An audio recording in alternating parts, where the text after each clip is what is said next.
Hello दोस्तों, मार्गदर्शन पे आपका बहुत बहुत स्वागत है।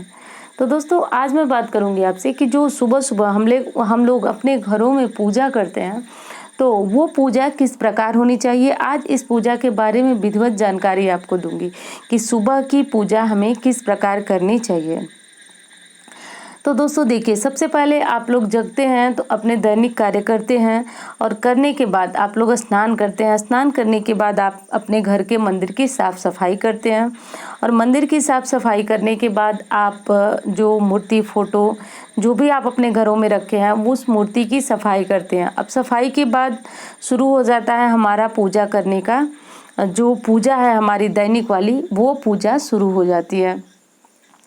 पर उससे पहले भी दोस्तों कुछ लोगों के मन में एक शंका होती है, वो पूछते भी हैं कि क्या जो सुबह की पूजा होती है उसके पहले क्या हम चाय और पानी पी सकते हैं। तो दोस्तों देखिए, सुबह की पूजा होती है तो कोई कोई जो है कि बिल्कुल सुबह के टाइम ही कर लेता है, यानी जब सूर्योदय होता है ठीक उसी समय लोग सूर्य को जल अर्पित करते हैं और वो पूजा भी कर लेते हैं। परंतु कुछ लोग की आदत होती है बेड से उठते ही उन्हें पानी चाहिए, तो इस स्थिति में उन्हें पानी और चाय दोनों चाहिए। तो दोस्तों, अगर ऐसी समस्या आपके साथ है या किसी और के साथ है तो आप पानी पी सकते हैं, क्योंकि दोस्तों ये प्रतिदिन वाली बातें हैं, यानी प्रतिदिन हमें पूजा करना है और हम अपनी किसी भी आदत के साथ समझौता करके और पूजा को भार समझ के करेंगे तो उस चीज़ में हमारी ज़्यादा रुचि नहीं रह जाती है और बहुत कम समय में हम इस चीज़ से ऊब जाते हैं। तो अगर आपको भी सुबह पानी पीने की आदत है, चाय पीने की आदत है, तो आप भी ऐसा कीजिए, पानी पीजिए, चाय पीजिए और फिर आराम से आप अपनी पूजा कीजिए, जो दैनिक वाली पूजा है वो कीजिए। बस ये याद रखिए आप कि जो आप चाय पी रहे हैं वो साफ़ शुद्ध होनी चाहिए, उसमें अन्न नहीं होना चाहिए, यानी अनाज नहीं होना चाहिए।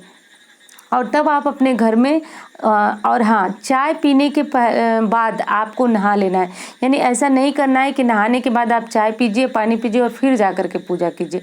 पहले आप चाय और पानी पी लीजिए, उसके बाद आप फिर नहाइए और पूजा कीजिए। मुंह में अच्छी प्रकार से आप कुल्ला कर लीजिए। दोस्तों, शास्त्र के अनुसार ऐसा माना जाता है कि 16 बार मुंह में पानी लेकर के और थूकते हैं, यानी जिसको कुल्ली बोलते हैं, 16 बार कर लेने पे हमारा मुख जो है शुद्ध हो जाता है। तो ऐसा आप कर लीजिए। और नहीं कर सके आप 16 बार, आपको भार लगता है, तो आप सिर्फ 2-3 बार, जब आपको लगे कि हमारा मुंह जो है साफ़ हो गया है, क्योंकि मुंह से ही दोस्तों हम मंत्र जपते हैं। पूरे शरीर को आपने साफ़ कर लिया पर आपने अच्छी तरह से मुंह को साफ़ नहीं किया, तो आप मंत्र बोलेंगे या कुछ बोलेंगे तो वो अशुद्ध अवस्था ही आपकी मानी जाएगी। इसलिए सबसे पहले आप अपने मुंह को ही साफ़ कर लीजिए और उसके बाद जाइए आप अपने घर के मंदिर को साफ़ कीजिए।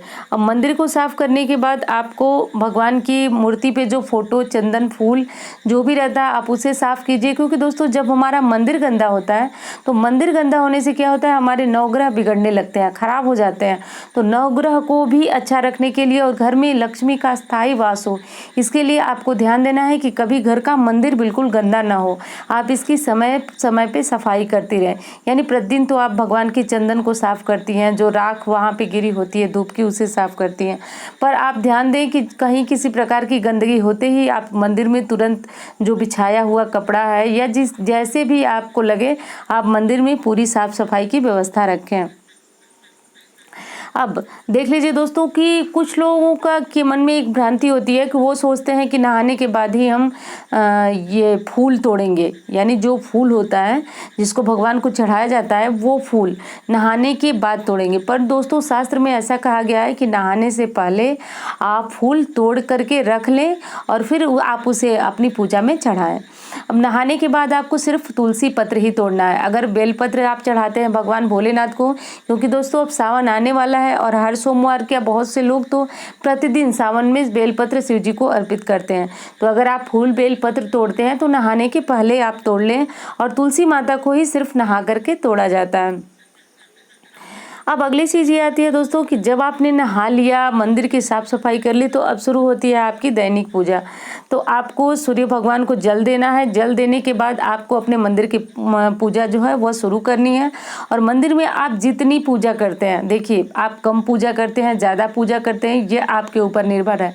क्योंकि दोस्तों देखिए, बस भगवान को मंदिर में स्नान कराइए, स्नान के बाद उन्हें चंदन, टीका, रोली जो भी आप लगाते हैं लगाइए, भोग लगाइए और भोग लगाने के बाद बाद आप जो पढ़ते हो, यानी दुर्गा चालीसा, हनुमान चालीसा, विष्णु सहस्त्र नाम, अब आपका पाठ जो भी हो, तो पूजा के बाद आप अपना पाठ कीजिए। अगर आप माला जप करते हैं तो आप माला जप भी कर लीजिए। अब माला जप करने के बाद, और पूजा के बारे में मैंने बहुत सारी बातें बताई है दोस्तों कि आसन किस प्रकार से रखना चाहिए, और आसन बिछाते समय भी आपको कुछ सावधानियां रखनी चाहिए। तो ये सारी चीज़ें आपको और वीडियो में मिलेंगी। इसमें मैं बहुत सिर्फ पूजा की चीज़ें ही आपको बता रही हूँ, पूजा किस प्रकार की जाती है सिर्फ वही जानकारी आपको दे रही हूँ। तो अब आपको करना है कि भगवान को भोग लगा लिया आपने, और भोग लगा करके भगवान को, और अच्छी प्रकार से आपको भगवान को बुलाना है। यानी मन में आपको ऐसा सोचना है कि भगवान आइए, और हमने जो भोग प्रसाद आपको चढ़ाया है आप उसे ग्रहण कीजिए। और ग्रहण करने के बाद दोस्तों आपको अपनी सुबह की पूजा में घंटी जरूर बजाना है। अब घंटी बजाने से क्या होगा? घंटी बजाने से दोस्तों आपके घर का वास्तु शास्त्र समाप्त होता है, और घर में अगर कलह है, लड़ाई है, झगड़ा है, तो उससे, यानी घंटी की ध्वनि जो होती है दोस्तों वो काफ़ी सकारात्मक होती है, और इस सकारात्मक ध्वनि से आपके परिवार का माहौल काफ़ी अच्छा हो जाता है। और आपके परिवार में अगर कोई रोगी है और उसका या डिप्रेशन का शिकार है, तो उसे भी इस चीज़ की ध्वनि से आराम मिलता है, यानी घंटी की ध्वनि से आराम मिलता है। अब हो गया आपका पूजा और पाठ। अब उसके बाद आपको आरती करना बहुत ज़रूरी है, क्योंकि दोस्तों पूजा और पाठ की एक आत्मा होती है। यानी अगर आपने पूजा पाठ के अंत में आरती नहीं किया तो फिर ऐसा माना जाता है कि आपकी पूजा ही अधूरी हो गई। तो इसलिए आप ध्यान रखिए कि जब आपकी पूजा और पाठ समाप्त हो जाता है तो आपको उसके बाद आरती ज़रूर करना है। अब दोस्तों एक सवाल और आता है कि क्योंकि देखिए हम लोग मनुष्य जीवन में, और मनुष्य जीवन में हम लोग पूजा प्रतिदिन हम लोग को करना चाहिए, खास तौर से गृहस्थ जीवन में प्रतिदिन पूजा करना चाहिए, और हम लोग कोशिश भी करते हैं। परंतु दोस्तों कोई ऐसी अड़चन आ जाती है कभी न कभी हम सबके जीवन में कि हम लोग अपनी पूजा नहीं कर पाते हैं। चाहते हैं कि हम अपनी एक दिन की भी पूजा न छोड़ो, क्योंकि दोस्तों जब पूजा पाठ हम करते हैं तो एक लगाव हो जाता है, और हम एक दिन भी वो काम न करें, यानी पूजा पाठ न करें, तो हमें लगता है कि हमारा कुछ न कुछ चीज़ें, मतलब हमारी कुछ चीज़ें छूटी हुई हैं, हमारी दिनचर्या जो है संपूर्ण नहीं हुई है। तो ऐसी स्थिति में आपको क्या करना है? तो दोस्तों अगर आपकी भी पूजा पाठ किसी कारण से एक दिन के लिए छूट गया है, या आप उस समय माहवारी का समय चल रहा है, तो ऐसे में आपको क्या करना है कि आप भले ही खाना खा लिए हैं, नहा लिए, आप 2 मिनट के लिए बिल्कुल मंदिर के पास जाकर के बैठिए मौन, और मौन रख करके आप सिर्फ भगवान के रूप का ध्यान कीजिए। और भगवान का 2 मिनट आप ध्यान करेंगे तो इससे क्या होगा कि आपके मन को शांति मिलेगी, और भगवान से जो आप पूजा के समय जुड़ते थे, यानी पूजा के समय हम लोग पूजा कर लेते हैं तो पाठ करते हैं, और पाठ करके सभी लोग बैठ करके भगवान से प्रार्थना करते हैं कि हमारी क्या परेशानियां हैं, क्या मुसीबतें हैं, या भगवान, कभी कभी हम धन्यवाद भी देते हैं, सिर्फ भगवान से उलाहना ही नहीं करते हैं, कभी कभी हम धन्यवाद देते हैं कि भगवान आपने मेरी ये मुसीबतें हरी, ये सब, मतलब हम एक सदस्य की तरह भगवान से बात करते हैं, इतने जुड़ जाते हैं। तो वही जुड़ाव को महसूस करने के लिए, अगर आप किसी दिन पूजा नहीं कर पाते हैं तो उसी जुड़ाव को महसूस करने के लिए आप जब भी समय मिले 2 मिनट के लिए बैठ जाएं, निश्चित रूप से भगवान से उस जुड़ाव का आपको अनुभव होगा। तो ऐसा भी करके आप अपने मन की शांति और भगवान से उस जुड़ाव को महसूस कर सकते हैं। अब देखिए दोस्तों, जो लोग घर पे हैं वो तो अपनी पूजा को समय से कर लेते हैं, और न समय से कर पाए, अगर कभी लेट हो गया उन्हें, तो 10-20 मिनट इधर उधर में वो अपनी पूजा संपूर्ण कर ही लेते हैं। समस्या उनके पास होती है जिनको कि बाहर कहीं जाना है अपने काम पे, और उनके लिए समय बहुत कम है, तो और वो पूजा करना भी चाहते हैं। तो ऐसे में क्या करें दोस्तों कि वो अपना जो सुबह का मैंने बताया कि भगवान को स्नान कीजिए और उनके मंदिर की सफाई कीजिए, और उसके बाद उन्हें भोग लगाइए। तो सिर्फ अगर वो इतना काम कर लेते हैं और भगवान के सामने अपना माथा टेक देते हैं, तब भी मानी जाती है कि उनकी सुबह की पूजा पूर्ण हो गई। अब अगर उन्हें शाम को समय मिलता है तो शाम के समय वो जो भी पाठ करें, चालीसा करें, वो शाम के समय आराम से पढ़ें। जब संध्या पूजा होती है, दीपक घर में दिखाया जाता है, घुमाया जाता है, तो उस समय वो अपना पूजा करें, पाठ करें। और जो माला जप करते हैं, यानी किसी भगवान का अगर वो माला जप करते हैं तो माला जप भी वो कर सकता है। इस तरह से वो करें और इस तरह भी उनकी पूजा संपूर्ण होती है। ऐसा नहीं है कि सुबह में ही आपने जो जप लिया है या जो चालीसा आप पढ़ते हैं सब सुबह में ही आपको समाप्त करना है। सिर्फ दोस्तों आप भगवान को स्नान करा के भोग लगा करके और पैर छू करके भी आपकी पूजा संपूर्ण हो जाती है। पर एक चीज़ आपको ज़रूर ध्यान रखना है कि जब आप अपनी पूजा कर रहे हैं सुबह में, तो भले ही 2 मिनट की हो पूजा आपकी या आधे घंटे की हो, आप उसमें एक दीपक जरूर जलाएं। यानी जो मैंने बताया कि भगवान को स्नान कराइए, भोग लगाइए और उसमें लेकिन दीपक एक जरूर जलाइए। क्यों दीपक जलाइए दोस्तों? क्योंकि दीपक हमारा कर्म साक्षी होता है। जो हम कर्म कर रहे हैं वो उसका साक्षी होता है और पूजा में दीपक जलाना बहुत ही आवश्यक होता है, क्योंकि दीपक नहीं जलाते हैं तो आपकी पूजा पूर्ण नहीं मानी जाती है। तो आप छोटी पूजा करें, बड़ी पूजा करें, दीपक अवश्य जलाएं। और दोस्तों आपको देखना है कि घर में जो मंदिर होता है उसमें हम लोग क्या करते हैं कि बहुत सारी भगवान की मूर्ति फ़ोटो को भरते जाते हैं। यानी कहीं हम दर्शन के लिए गए, वहाँ से भी कुछ फ़ोटो लेकर के चले आए, या कोई रिश्तेदार है वो कहीं दर्शन करने के लिए जाए तो वहाँ से भी हमें फ़ोटो मिल जाती है, मूर्ति मिल जाती है। और इससे क्या होता है कि हमारा मंदिर जो है बिल्कुल भरा हुआ होता है और हम भगवान की आमने सामने करके भी मूर्तियाँ रखने लगते हैं और क्या मतलब बहुत ज़्यादा भर जाता है। और जितना मंदिर भरा हुआ होता है भगवान को हम उतनी ही कम सेवा और पूजा दे पाते हैं। तो भगवान का ऐसा ही स्वरूप रखिए दोस्तों, यानी बिल्कुल सीमित मूर्तियाँ रखिए।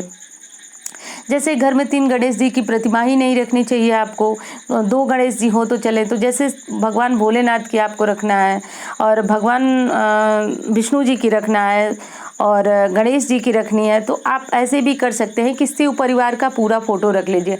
अब शिव परिवार का पूरा फ़ोटो रखेंगे तो उसमें भगवान भोलेनाथ, माता गौरा और भगवान गणेश और कार्तिकेय जी, ये 4 हो जाएंगे, चारों देवता हो जाएंगे। और अगली चीज़ ये है कि आप भगवान विष्णु और माता लक्ष्मी की एक साथ फ़ोटो या मूर्ति रख सकते हैं। खास तौर से आप वो फ़ोटो रखें जिसमें माँ लक्ष्मी भगवान विष्णु श्री हरि के पैरों को दबा रही हैं, तो इससे भी घर में बरकत होती है और काफ़ी घर में जो धन संबंधी समस्याएं हैं वो समाप्त हो जाती हैं। तो आप ये फ़ोटो रख सकते हैं। यानी अलग अलग स्वरूप की फ़ोटो रखने से अच्छा है कि आप एक एक भगवान की जो आप एक साथ मूर्ति हो, जैसे शिव परिवार का रख लिए, भगवान विष्णु और लक्ष्मी जी की एक साथ फ़ोटो रख लिए और आप राम दरबार का एक साथ फ़ोटो रख लीजिए। यानी जिसमें श्री राम के राज दरबार का चित्र बना होता है, जिसमें राम, लक्ष्मण, माता जानकी हैं और भगवान हनुमान जी उनके पैरों के पास बिल्कुल दास मुद्रा में बैठे हुए हैं। ये फ़ोटो भी परिवार के लिए काफ़ी अच्छी होती है, परिवार में सुख शांति रहती है। और ऐसा माना जाता है दोस्तों कि जिस परिवार में ये फ़ोटो रहती है उसमें राम राज्य के समान प्रेम रहता है। तो ये फ़ोटो रख लें। तो दोस्तों इस तरह से करके आप सीमित फ़ोटो रखें। अब आपके सामने एक समस्या आ सकती है कि आपके घर में बहुत सारी फ़ोटो और मूर्तियाँ हैं, आप उनका क्या करें, क्योंकि आप उतनी पूजा और सेवा नहीं दे पाएंगे अगर बहुत ज़्यादा फ़ोटो या मूर्ति रहे। दोस्तों मैं ये नहीं कहूँगी कि आपकी किसी मूर्ति या फ़ोटो के प्रति विशेष आस्था है या आप किसी देवता को मानते हैं तो आप उनकी भी फ़ोटो और मूर्ति रखिए, पर जैसे जैसे गिफ्ट में मिलती जाती हैं और तो हमें भी क्या करना चाहिए कि या तो अगर कोई उनकी पूजा करने में इच्छुक है तो हमें उस मूर्ति को, उन फोटो को उनके लिए दे देना चाहिए। इसमें कोई दोष नहीं है दोस्तों, क्योंकि हम उनको गिफ्ट नहीं कर रहे हैं, हम उनको पूजा करने के लिए मूर्ति दे रहे हैं। तो अगर आपसे कोई मूर्ति मांगता है या भगवान की पूजा करना चाहता है तो आप उन मूर्ति को दे सकते हैं। और अगर कोई मूर्ति खंडित हो जाए, टूट जाए, फूट जाए तो कभी भी उस खंडित टूटी फूटी मूर्ति की आप पूजा न करें। ऐसा होने पे भगवान को विसर्जित कर दें, उन्हें या तो जल प्रवाह कर दें या तो किसी पवित्र पेड़ के नीचे रख दें। जैसे पीपल का पेड़ हुआ, बरगद का पेड़ हुआ, इनके नीचे रख दें, पर घर में खंडित या टूटी फूटी मूर्ति की पूजा कभी न करें। अब दोस्तों देखिए, अगर मूर्ति है तो खंडित हुई तो पता चल जाता है, पर अगर आप कोई फ़ोटो रखते हैं जो फ्रेमिंग वाली फ़ोटो आती है तो उसमें भी आप देखिए कि आपका जो फ्रेमिंग वाला फ़ोटो है उसका शीशा अगर टूटा हुआ हो, चिटका हुआ हो, तो आप उसे भी दोबारा या तो फ्रेमिंग करा लें या अगर उसका फ्रेम अच्छा है तो आप उसमें मतलब नया शीशा करा लें। किसी भी तरह से टूटी फूटी फ़ोटो, मूर्ति कुछ भी नहीं रखनी चाहिए। अगर ऐसे फ़ोटो से आप पूजा करते हैं तो ये घर में एक बहुत बड़े वास्तु दोष को, मंदिर में जो वास्तु दोष होता है उसको जन्म देता है। तो आप इस तरह की फ़ोटो, मूर्ति से पूजा न करें। और भगवान गणेश जी की भी 3 प्रतिमा न रखें। वैसे दोस्तों मैं इस पे भी वीडियो आने वाला है बहुत जल्दी कि भगवान की मतलब विस्तृत वीडियो आएगा कि किस भगवान की कितनी फ़ोटो और मूर्तियाँ रखें और किन देवता की मूर्ति को मंदिर में रखना हमारे शास्त्र अनुसार वर्जित बताया गया है। तो दोस्तों घर में पूजा का यही विधान है, यही इसी तरह से करके आप अपनी पूजा कर सकते हैं जो प्रतिदिन वाली पूजा है। और अगर आप चाहें तो आप सुबह की पूजा यानी सिर्फ स्नान करा करके भगवान को और भोग लगा करके और आरती करके आपकी सुबह की पूजा संपूर्ण हो जाती है। और आप शाम के टाइम क्या करें कि आप जो माला जप करते हैं, यानी देखिए आप माता दुर्गा के अगर भक्त हैं तो आप इनकी मंत्रों का भी माला पे जप कर सकते हैं, और भोलेनाथ के हैं तो भी कर सकते हैं, हनुमान जी के हैं तो भी, श्री राम जी के भक्त हैं तो भी उनकी माला का जप, उनके मंत्रों का माला पे जप करते होंगे। तो अगर आपको सुबह में कम समय है तो आप शाम को मंत्र जप और पाठ कर लीजिए। और सुबह में आप क्या कीजिए कि सुबह में सिर्फ भगवान को स्नान कराइए, भोग लगाइए, मंदिर की सफाई कीजिए, दीपक जलाइए और आप आरती कीजिए। और इसके बाद पैर छू करके आपको अपने काम पे जहाँ भी जाना है आप जाइए, और बहुत कम समय में आप भगवान की पूजा और कृपा को प्राप्त कर पाते हैं। बहुत से लोग होते हैं दोस्तों कि पूजा का सही नियम नहीं जानते हैं और वो लिखते हैं कि मैं बहुत काफ़ी टाइम से पूजा कर रहा हूँ या कर रही हूँ और मुझे कुछ लाभ नहीं मिल रहा है। तो दोस्तों अगर हम सही विधि, सही नियम नहीं जानेंगे तो फिर वहीं पे चूक हो जाती है, वहीं पे दिक्कत हो जाती है, जो कि हमारी पूजा पूर्ण नहीं होती है, अधूरी रहती है। और इसलिए भी बहुत काफ़ी टाइम से पूजा करने के बाद भी हमें लाभ नहीं मिल पाता है। तो आप भी ध्यान दीजिए कि कहीं आपकी दैनिक पूजा में तो कोई त्रुटि नहीं है। और दोस्तों आगे मतलब मैं जिस तरह से वीडियो में बताई हूँ इस तरह से अगर आप पूजा करते हैं तो निश्चित रूप से आपकी पूजा स्वीकार होगी भगवान को। और बहुत कम समय में जो आपकी ये परेशानी थी कि आप बहुत ज़्यादा टाइम से पूजा करते हैं, आपको लाभ नहीं मिलता है, तो आप इन नियम के अनुसार आप पूजा करेंगे तो आपको निश्चित रूप से लाभ मिलेगा। और एक बार फिर बताना चाहूँगी दोस्तों कि जिन लोगों को चाय या पानी पीने की आदत है वो चाय और पानी पी लें, ऐसी कोई दिक्कत नहीं है कि आप चाय पानी पी करके पूजा न करें। दिक्कत सिर्फ इस बात की है कि स्नान के बाद आप चाय पानी पीकर फिर पूजा न करें, क्योंकि हमारा मुख भी जूठा होता है और जो हम वस्त्र पहने रहते हैं वो भी अशुद्ध होता है। बहुत से लोगों की परेशानी होती है कि वो चाय या पानी पिए बिना फ्रेश नहीं हो पाते हैं। तो दोस्तों इस तरह से गंदे शरीर से पूजा करने से बेहतर है कि आप अच्छी तरह से चाय पानी पीजिए और शुद्ध होइए, फिर आप अपनी दैनिक पूजा कीजिए। तो दोस्तों उम्मीद करती हूँ कि आपको वीडियो बहुत अच्छी लगेगी। मिलती हूँ इसी तरह की वीडियो के साथ। धन्यवाद।